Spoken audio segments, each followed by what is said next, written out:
Ang buhay, hindi laging dali. Minsan pakiramdam mo, parang wala ng pag-asa.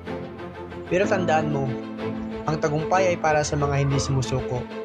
Ang totoo, nagsisimula ang tagumpay sa isip mo.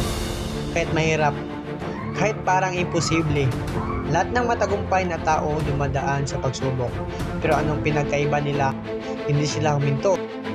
Una, maniwala ka sa sarili mo. Kung hindi mo paniniwalaan ang sarili mo, sino ang maniniwala sa iyo?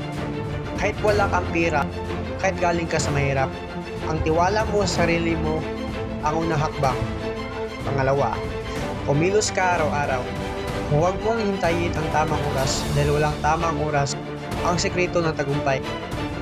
Gawin mo kahit mahirap, kahit takot ka, kahit hindi mo alam ang sunod na mangyari.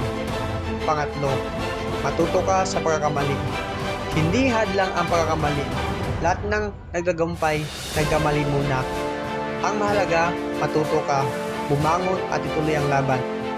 Tandaan mo, mas nagtagumpay ang masipag kaysa matalino na tamad. Ang pinakatatag, ang pinakadedikado, ang pinakaporsigido, sila ang nananalo. Kaya, huwag kang magduda sa sarili mo. Huwag mong hintayin ang perpektong pagkakataon. Ngayon na ang oras mo.